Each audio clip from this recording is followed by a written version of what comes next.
Hola, ustedes saben que normalmente este canal se dedica no a las noticias, sino a analizar desde el punto de vista de la dogmática, de la filosofía, de la lógica, un poquito las matemáticas, desde la razón pura, digámoslo, las razones de la salvación o de la perdición. Yo he dedicado poco tiempo a hablar del bien y el mal como son. Esto es lo que se conoce como moral. Y el planteamiento que les quiero hacer hoy acerca de la moral a lo mejor es un poco inusual con respecto a lo que han encontrado quizás en lo que hayan estudiado de teología moral. Voy a abordarla un poco desde el punto de vista de la ciencia de la deducción, desde lo axiomático, desde un poquito de la, si lo quieren ver así, de la lógica formal o semi-matemática, como lo quieran ver. ¿Y esto a qué viene? Bueno, platicaba hace unos días con Armando y él me hacía ver algo importante, uh, que ya estamos entrando en tiempos cada vez más definitivos. Digo, obviamente ninguno sabe de nosotros qué pasa mañana, pero si las tendencias estadísticas sirven para algo, estamos entrando ya en tiempos cada vez más complicados y hay que estarnos preparando cada vez más para los probables acontecimientos de lo que podría venir. Eso incluye, por un lado, el hacer las cosas lo mejor posible y por otro lado, prepararnos para lo que viene. Ah, yo le digo a Armando que él tiene toda la razón, que lo principal ahorita es prepararnos espiritualmente para lo que viene. Y por lo tanto vamos a hablar un poquito, como ya lo habrán notado, de cosas quizás de más espirituales, por llamarlo de algún modo. No me quiero meter yo en asuntos de mística, en eso sí espero no tener que meterme, pero bueno, no quisiera, bueno, no me meto por ahí. Ah, a los nuevos del canal necesito decirles algo. Para los que ya tienen tiempo conmigo, si quieren adelantarle unos 5 minutos para que no se aburran, pero bueno. Si tú eres nuevo en este canal, lo primero que te quiero decir es, a mí no me creas nada. Y tampoco le creas a Jorge Mario Bergoglio, mucho menos. No le creas a Viganó, no le creas al cura de la esquina, no le creas a nadie, porque la única persona infalible en este mundo no existe actualmente. Entonces, ¿en qué cosas sí puedes confiar? Bueno, yo sugeriría que lo que puedes confiar es el magisterio de la iglesia, por poner una fecha que sea anterior a 1950-55. Y conste que digo el magisterio y no digo los libros de religión o de teología, porque, por ejemplo, el propio catecismo de San Pío X, ese que muchos tenemos como el estandarte, por llamarlo de algún modo, pues resulta que fue alterado. Moimoan tiene por ahí un estudio en su sitio de Amor de la Verdad, donde se demuestra qué alteraciones han hecho los modernistas, incluso en el propio catecismo de San Pío X, que por ejemplo es el que utilizan los lefebristas o lefebrianos, dependiendo de cómo lo quieran decir. Entonces, lo que hay que confiar es el magisterio y lo que ustedes investiguen. O sea, acuérdense de lo que yo he dicho siempre. Cuando ustedes lleguen a dar cuenta de lo que cada quien va a tener que dar cuenta de su vida, no se vale decir, es que fulano a mí me dijo. Oye, no, espérame. Tú podías haber investigado por ti mismo. ¿Qué investigaste? Entonces, aunque yo doy explicaciones, no me las crean. Confróntenlas con lo que ustedes estudien y aprendan por sí mismos. Y si tengo verdad, bueno, eso es otra cosa. Si estoy diciendo verdad, porque ustedes lo están comprobando, ok, entonces sí sigan esa verdad que se les está anunciando. Pero si no tengo verdad, pues ¿qué me siguen? Bueno, ese era el primero. El segundo punto que les quería decir a los que son nuevos. Antes de que este canal naciera desde el punto de vista mercadológico, yo tenía la mayoría de lo que yo hacía en un canal que se llama, y está ahí todavía, Pedro Perenne, con 2 Ns. En ese canal están los primeros videos, por llamarle de algún modo, con fundamentos de teología y filosofía y fundamentos de por qué el Concilio Vaticano II, por qué la misa está mal, etc. O sea, lo fundamental de la teología lo tengo yo en el canal de Pedro Perenne. Lo voy a ir trayendo para acá, voy a ir pasando algunos videos de allá para acá para ver incluso si YouTube les da un poco más de difusión. Pero el punto es, si tú eres nuevo y estás buscando conocer qué demonio está pasando en la iglesia hoy en día, te sugiero que vayas a este canal y vayas a los videos más antiguos de este canal. Ahora, ¿cuál es mi compromiso en esto? Yo procuraré decir las cosas hasta donde yo las conozco y hasta donde yo las he investigado. Entonces, yo las creo porque yo las investigué, no porque Viganó las dijera, por mencionar una persona, o no porque Lefebvre las dijera. Entonces, el punto es, si algo de lo que está aquí te suena, investígalo por tu cuenta para que tu convencimiento no sea porque yo lo dije, sino porque tú lo investigaste y es verdad. Bueno, como siempre, antes de entrar en materia, un par de comentarios rápidos.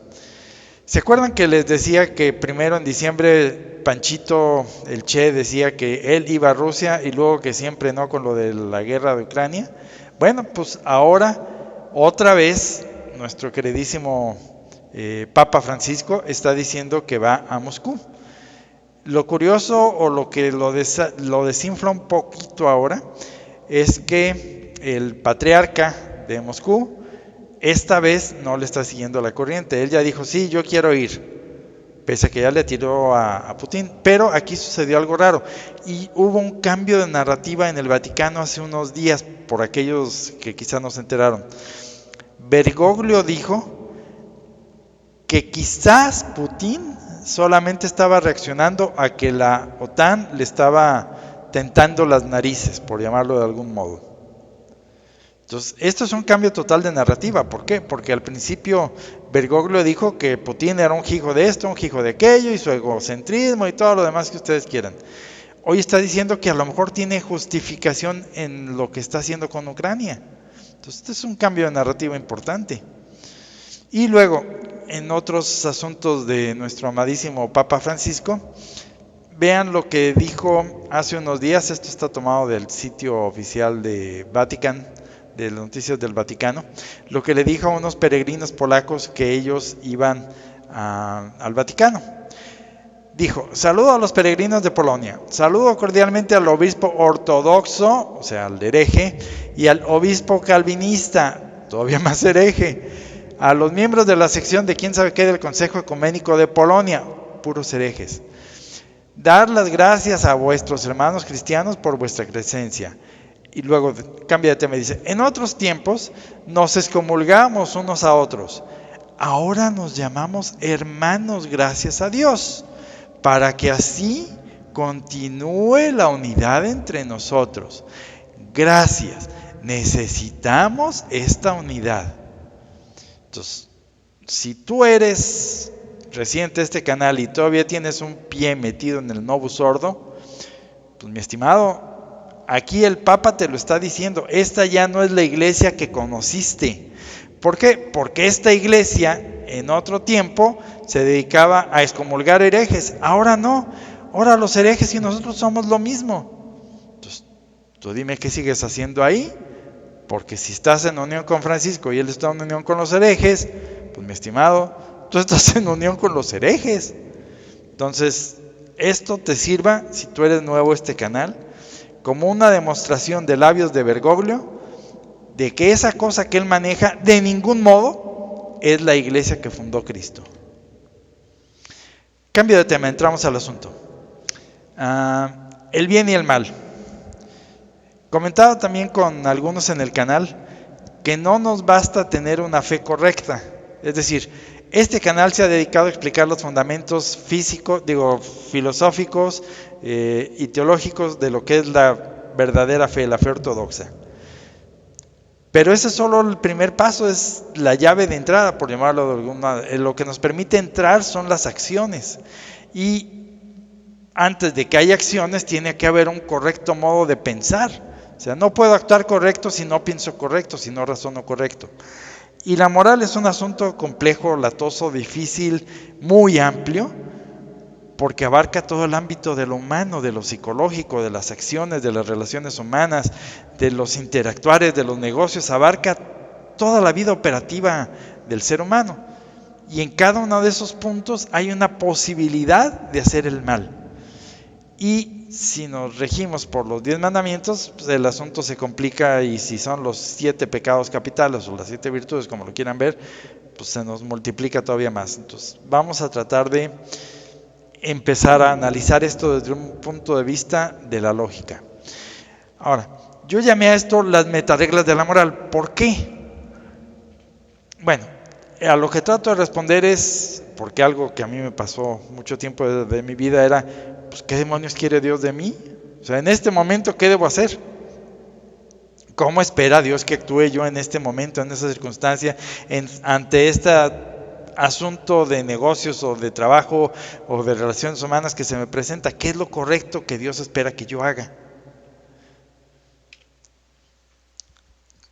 Inicio por tratar de explicar por qué me meto aquí en el asunto de las metareglas. Bueno, desde el punto de vista de la lógica formal, una regla es algo que se refiere a un algo concreto.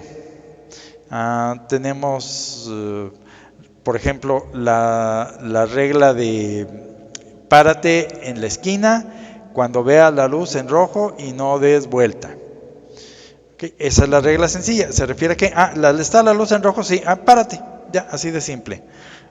Y no te muevas de donde estás. Bueno, una metaregla es una regla acerca de las reglas. Por ejemplo, pero si oyes una ambulancia detrás de ti, aunque esté la luz en rojo, pásatela para que dejes pasar a la ambulancia. Entonces, una metaregla es una regla acerca de las reglas, o bien una regla que las altera a las reglas o que genera las reglas. ¿Por qué? Porque las reglas de la moral son o muchas o muy pocas, dependiendo cómo lo quieras ver. ¿Por qué digo así de simple? Muchas o muy pocas. Algunos quizás recuerden aquello que dijo Jesucristo nuestro Señor, de que en esto se resumen la ley y los profetas. Amarás al Señor tu Dios con todo tu corazón, toda tu alma, y a tu prójimo como a ti mismo. En esto se resume. Ok, Él redujo los 300 mandamientos del Antiguo y los 10 del Nuevo y todo lo demás a solo 2. Entonces el asunto de la moral es o muy condensado, como en ese caso ahí están las 2 reglas de la moral, o muy amplio, las 300 que había en el Antiguo Testamento, por mencionar un número, ¿no? Entonces aquí me voy a dedicar a enunciar algunas de las reglas de mayor nivel, de las cuales se derivan o debemos de razonar en función a ellas, para saber si algo está correcto o está incorrecto. Y lo voy a hacer a través de enunciados concretos, específicos, que a mí, por lo menos, me han servido para saber decidir qué es lo correcto o lo incorrecto. Y no solo eso, poder encontrar dónde están las trampas y los errores. Entonces, si les sirven, yo sugeriría que se las aprendan de memoria. Vamos para allá. Primera, quien quiere las causas, quiere las consecuencias. Esta regla tiene N aplicaciones. Por ejemplo, a mí me gusta el chupirul, pero detesto las crudas. Oye, no, espérame, mi estimado. Si tú quieres echarte unos salipuces y ponerte hasta las chanclas, tienes que aguantarte la cruda. ¿Por qué? Porque si quieres la causa, que es el alcohol, pues tienes que aguantarte las consecuencias, la cruda. Por ejemplo, con mis amigos modernistas, a mí me gusta pensar que la iglesia esté separada del Estado. Ok, ¿te gusta pensar ese tipo de ideas modernistas? Sí. Bueno, entonces, si quieres mantener ese tipo de ideas, tienes que congruentemente atorarle a lo que va a ser la consecuencia de ella, que vas a ser un hereje y quizás te cueste tu condenación. Entonces, si quieres las causas, quieres las consecuencias. ¿Quieres el dinero y no te importaría saltar para obtenerlo? Está bien, aguántate las consecuencias. Entonces, primera regla, quien quiere las causas, quiere las consecuencias. Oye, no, digo, todos sabemos que hay mucha gente que quisiera salvarse, pero sin que les cueste, es decir, quieren las causas, pero no quieren las consecuencias. No, espérame. Si no quieres las causas, es decir, si no te gustan las consecuencias, tienes que rechazar las causas. O sea, no tiene vuelta de hoja. Y esto fue la mayor parte de lo que nos enseñó Jesucristo nuestro Señor. No quieres las consecuencias del pecado, pues rechaza las causas, rechaza el pecado en sus 1001 formas. Siguiente punto. Los medios deben ser proporcionales a las causas. Habemos muchos que, todo lo hemos visto de, por ejemplo, que llegamos a la taquería y vemos, no falta ahí quien que diga: oiga, señor, por favor, tráigame 2 de buche, 5 de pastor, 3 de carnitas, 2 de hígado, 8 de labio, 6 de lengua y una coquita de dieta. Fíjense. Entonces, están ellos echándose un medio kilo de cebo, pero una coquita de dieta para mantener la figura. Entonces, si quieres tú hacer algo, ese algo que hagas tiene que ser proporcional al asunto. No tiene vuelta de hoja. Si el problema del pecado es grave, pues graves también tienen, o difíciles tienen que ser los medios que tú uses. ¿Por qué? Porque hay muchos que hacemos un poquito de bien y ya nos sentimos héroes de nosotros mismos y luego ya hacemos el mal a gusto. ¿Por qué? Porque ya hice un poquito de bien.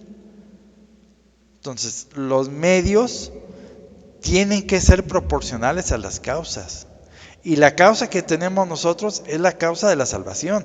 Y peor aún, solo tenemos un solo tiro que echarnos en esta vida. Digo, si fuéramos como dicen los budistas, que tenemos N vidas, pues ¿cuál es la bronca? En esta vida ya la regué, pero ya vendrá otra vida en la cual haré las cosas bien. No, aquí solo tenemos una vida. Y de ahí depende que nos salvemos o no. Entonces, los medios que usemos en esta vida tienen que ser proporcional al peligro de que no la logremos.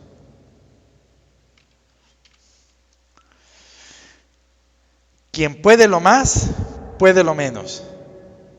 Es decir, tiene que haber congruencia.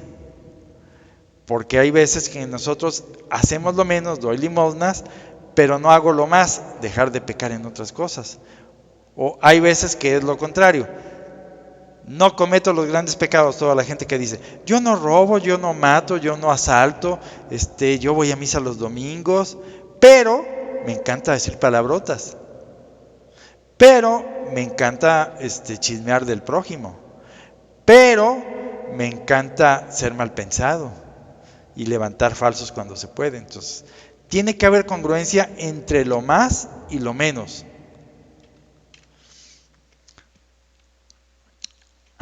Aquí tenemos algo que tiene muchísimas derivaciones. Para que algo sea bueno, debe ser íntegramente bueno. Esto es tan importante que tiene su propia frase en latín, que dice, se me fue el avión. Bueno. Pero para que algo sea bueno, debe ser íntegramente bueno. Y esto sobre todo lo aplicamos en los asuntos de las intenciones. Por ejemplo, en la película de Me he de comer esa tuna de nuestro brillante actor Jorge Negrete, él quiere que su amigo, el padre del becerro, haga mucho el bien y le sugiere, por ejemplo, que hagan una kermés donde vengan los ricos, y ahí les va a soltar un rollito para que suelten la lana y puedan hacer grandes cosas de bien. Y su amigo el becerro le dice: oye, espérame, ¿por qué tú quieres sacar ventaja de cada cosa buena que haces?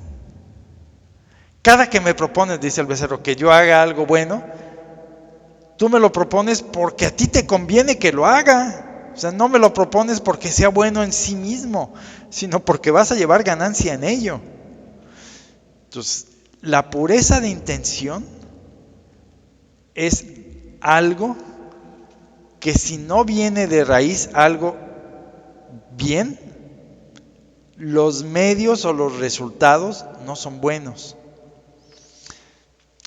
A ver si me puedo explicar. Para que algo sea bueno, debo hacerlo íntegramente con la intención del bien.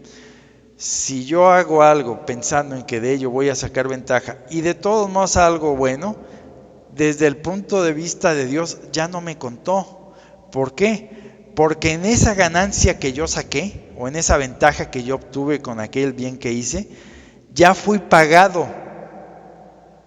Ahí quedó el asunto, o sea, sobrenaturalmente no tuvo ninguna ventaja para mí, porque yo solo ya lo corté el bien con eso.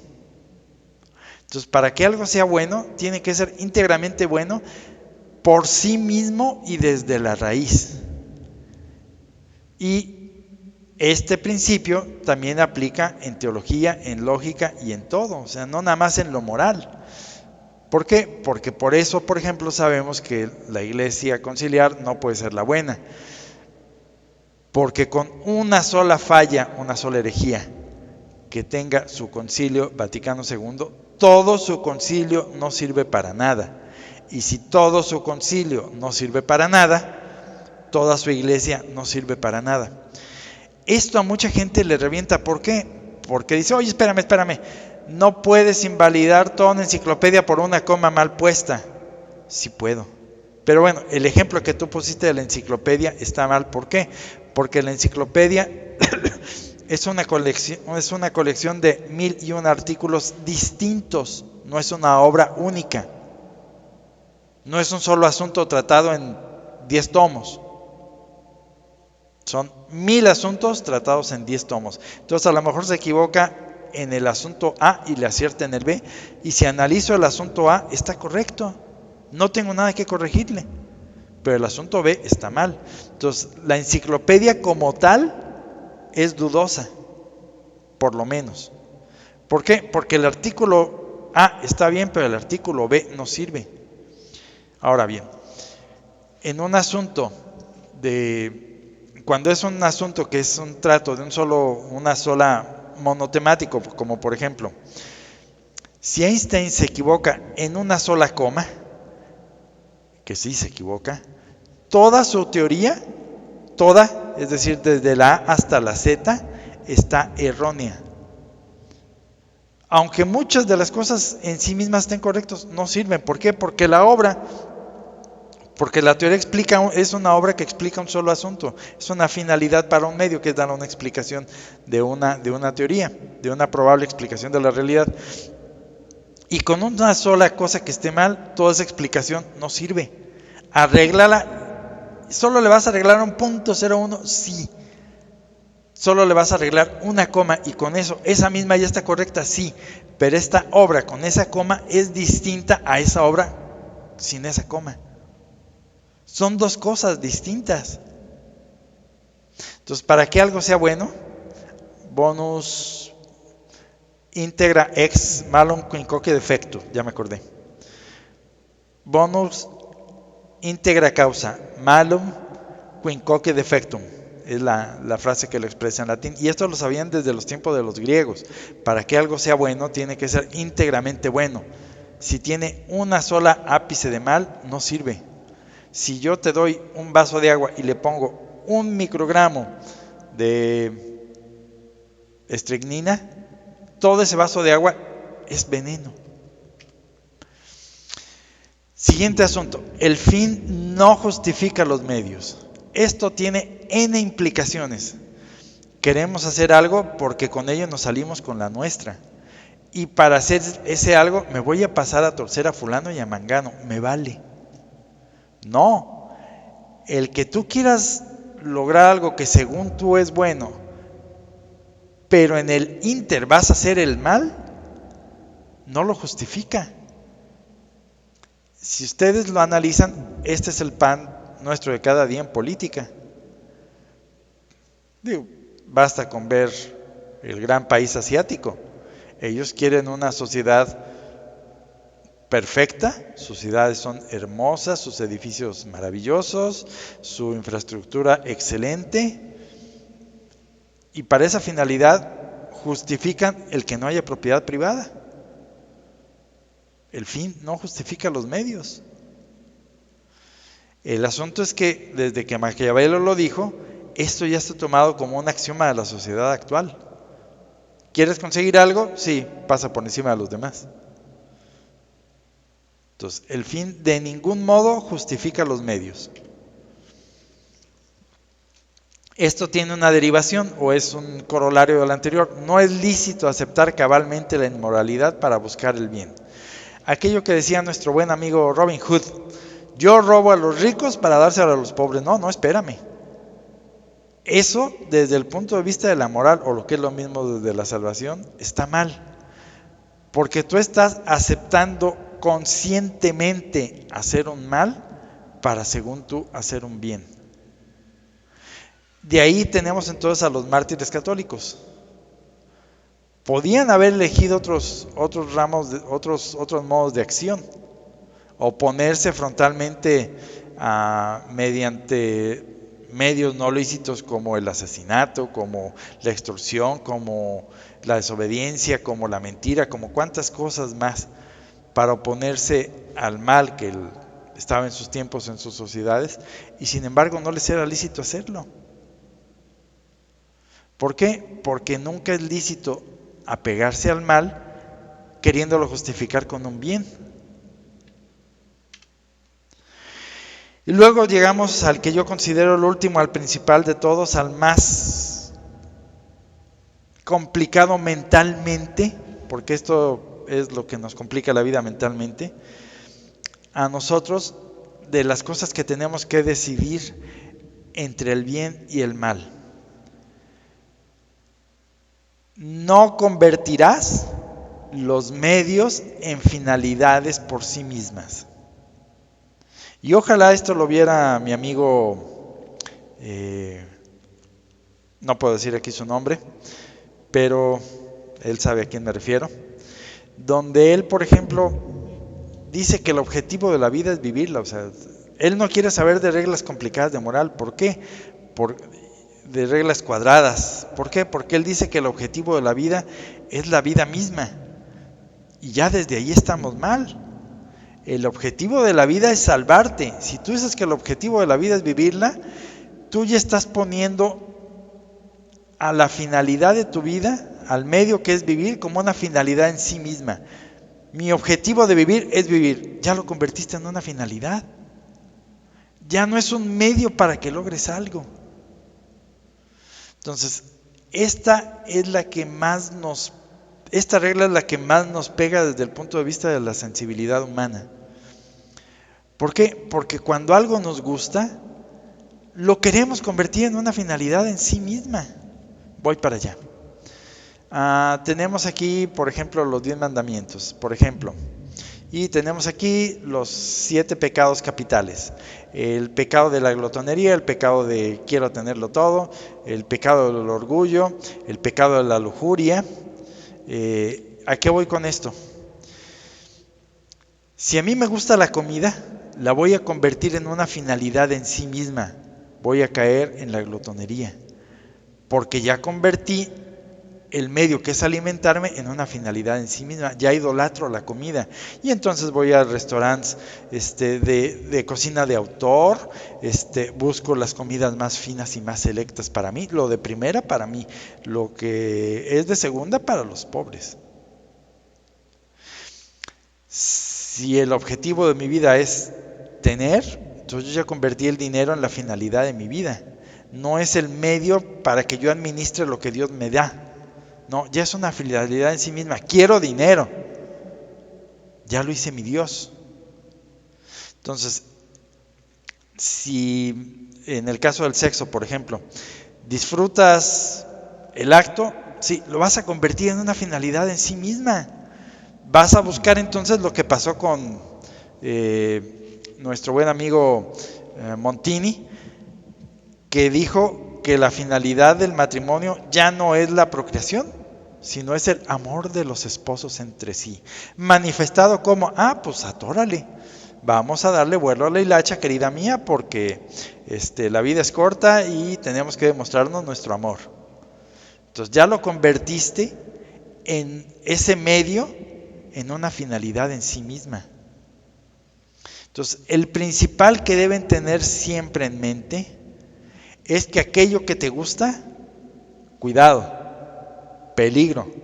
¿Por qué? Porque probablemente en tu inconsciente lo conviertas en una finalidad en sí misma y por lo tanto justifiques todo lo que quieras hacer para llegar a ello.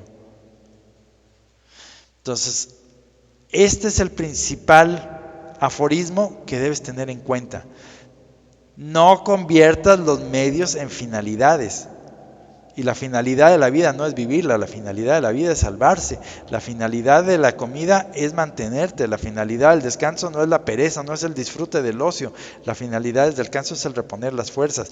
La finalidad de aquello es la procreación, no otra.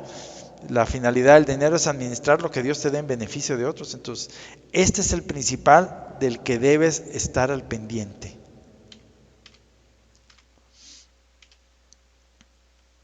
Y aquí voy a hacer una especie de transición con un cambio de reglas. Este es en sí mismo un asunto moral. Dios no exige imposibles. Y hasta ahí es cierto. Es decir, este principio existe en la teología moral. Dios no exige imposibles. El problema desde nuestro punto de vista es ¿quién dice que algo es imposible? ¿Lo digo yo o lo dice Dios? ¿A qué voy con esto? Bueno, Dios hizo algo que para nosotros, para el 99.999999% de nosotros es imposible. Que te cuelguen de leño, como Él hizo. Entonces, este es el más difícil desde el punto de vista de la propia percepción. ¿En qué casos es objetivamente cierto? Bueno, si alguien vivió, el típico caso, al que vivió en la punta del Tíbet y en su vida un cura católico puso el pie ahí, y mucho menos topárselo, pues Dios no le va a exigir que sea católico. ¿Por qué? Porque es imposible que en la punta del Tíbet se haya puesto el pie a un cura católico a enseñarle la salvación como la conocemos. Eso es imposible, no tiene vuelta de hoja. Entonces Dios no exige esos imposibles. Dios exige lo razonable. Y aquí la iglesia es un poquito moderada.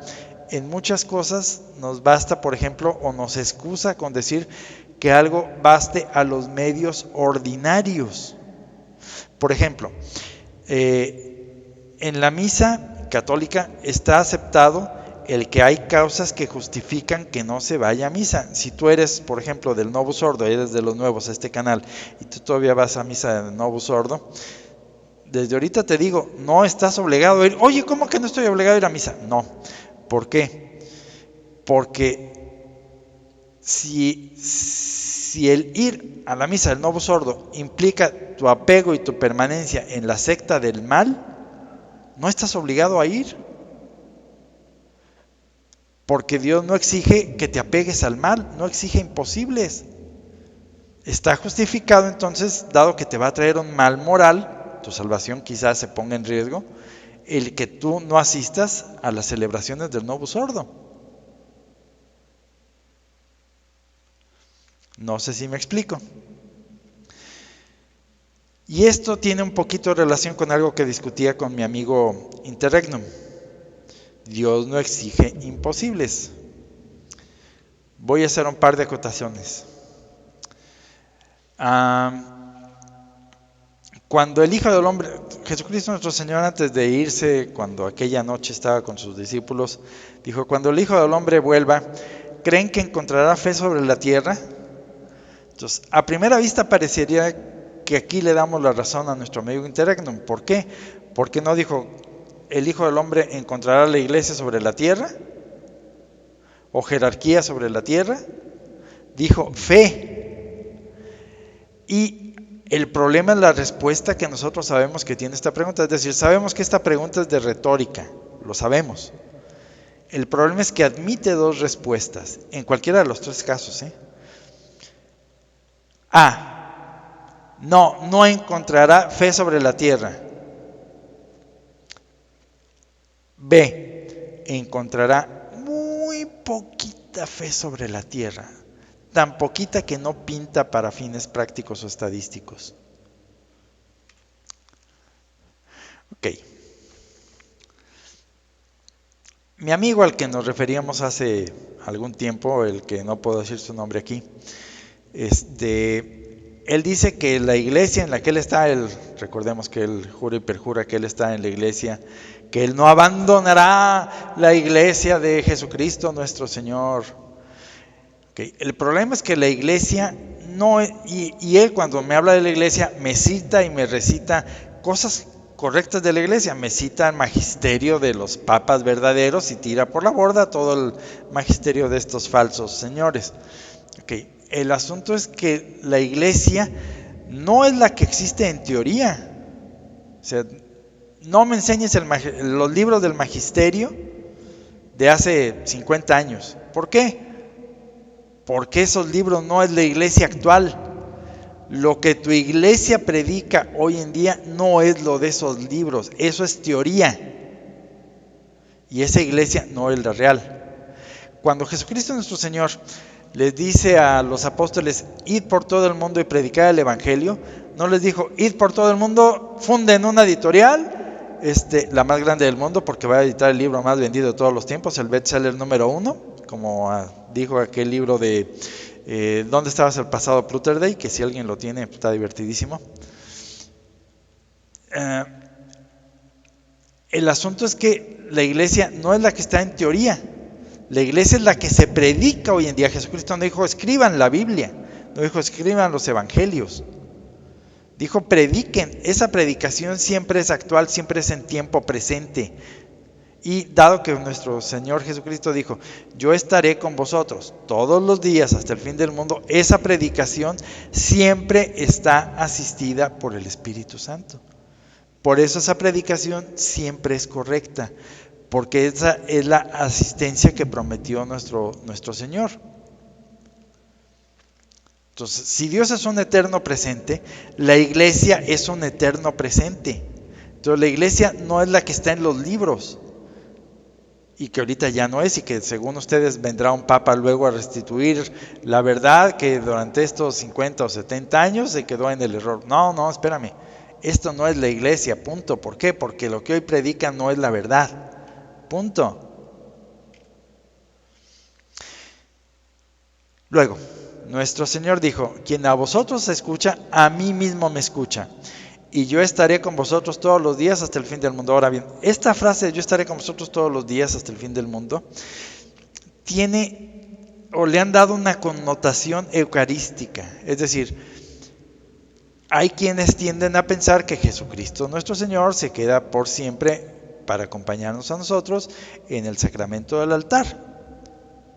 Esa es una connotación que le ha dado la iglesia a través de los siglos y que muchos toman como cierto. Okay. Si eso es cierto, es decir, si esa interpretación de esa frase es correcta, que se refiere aquí al asunto eucarístico, sí, eso implica que tiene que haber Eucaristía por siempre. Y por lo tanto, interregnum no está correcto. Entonces, esa es una forma de decirlo. La otra afirmación, la otra modo de decirlo es de lo que decíamos de la pregunta de ¿encontraré fe sobre la tierra? Decíamos que solo caben dos explicaciones. Una, nada de fe. Pero si esto fuera cierto, entonces la iglesia habría muerto. Nos dice se me fue el nombre. Bueno, este santo que luchó contra los arrianos y solo creo que era el último obispo que quedaba no arriano en el mundo, San Atanasio, dijo aquello de donde un solo cristiano quede y él tenga la fe verdadera, cuando dijo aquello de nosotros tenemos los templos, ustedes tienen los templos, nosotros tenemos la fe. Un solo cristiano que tenga la fe correcta es la iglesia. Entonces, obviamente que cuando dijo nuestro Señor que cuando el Hijo del Hombre vuelva, creen que habrá fe sobre la tierra, implica necesariamente que tiene que haber poca fe. Ahora bien, yo no tengo el deber o el derecho, o como ustedes les quieran, de predicar el Evangelio. Yo no lo tengo, porque eso se hace por mandato de la iglesia. Y yo no tengo mandato de la iglesia para predicar el Evangelio, por decirlo de algún modo. Pero si no lo hubiera, significa que la afirmación de que no hay quien predique la fe verdadera y que damos que la iglesia es la que se predica, implicaría que Jesucristo mintió. Y no puede ser cierto tampoco.